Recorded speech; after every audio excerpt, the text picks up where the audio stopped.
Hi. இன்றைக்கின்னா எங்கள் வீட்டில் எல்லாருக்குமே பிடிச்ச ஒரு டேஸ்டியான திரும்ப திரும்ப செய்ய சொல்லி கேட்குற ஒரு டிஷ் சூப்பி நூடுல்ஸ் மஷ்ரூம் வச்சு எப்படி செய்கிறேன்னு பார்க்க போகிறோம்.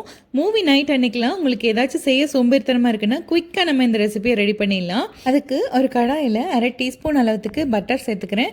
பட்டர் உருக்கினதும் 1 டீஸ்பூன் அளவுக்கு குட்டி குட்டியாக கட் பண்ண பூண்டு சேர்த்து நல்லா வதக்கிக்கணும். பூண்டு நல்ல வாசம் வந்து கலர் மாதிரி கோல்டன் ப்ரௌன் கலரில் இந்த மாதிரி வந்ததும் ஒரு 1/2 கப் அளவுக்கு ஸ்லைஸாக கட் பண்ணி வச்சுருக்கிற மஷ்ரூம் சேர்த்துக்கலாம். நீங்கள் வந்து மஷ்ரூம் சேர்க்காமல் பிளெயினாக கூட சூப்பி நூடுல்ஸ் செய்யலாம். நான் மஷ்ரூம் இருக்கிறதுனால மஷ்ரூம் சேர்த்துக்கிறேன். இன்னொன்று மஷ்ரூமோட டேஸ்ட் ரொம்ப நல்லா செட் ஆகும். இந்த மாதிரி மஷ்ரூம் நல்லா வதங்கினதும் தண்ணி விட்டு கோல்டன் ப்ரௌன் கலரில் நல்லா வதங்கிடுச்சு. இந்த ஸ்டேஜில் நான் 1/2 கப் அளவுக்கு தண்ணி சேர்த்துக்கிறேன். இப்போ தண்ணி நல்லா கொதிக்க ஆரம்பிச்சிடுச்சு. இதில் நம்ம டாப் ராமனோட மசாலா நூடுல்ஸ் எடுத்துக்கிறேன். இந்த டாப் ராமனோட மசாலா நூடுல்ஸ் வந்து இந்த சூப்பி நூடுல்ஸ் ரெசிபிக்கு ரொம்ப நல்லா செட் ஆகும். அதுலேருந்து ஒரு நூடுல்ஸ் எடுத்து நான் இந்த மாதிரி 4ஆக உடச்சி விட்டு அதில் போட்டு நல்லா ஒரு 2 நிமிஷத்துக்கு வேக வச்சிடலாம். இந்த நூடுல்ஸ் எல்லாம் நல்லா சாஃப்டாக வந்துட்டு இருக்கிற டைமில் அந்த மசாலா பேக்கெட் இருக்கும்ல, அதுலேருந்து ஒரு பேக்கெட் எடுத்துகிட்டு நல்லா இந்த மாதிரி கட் பண்ணி உள்ளே போட்டுடலாம்.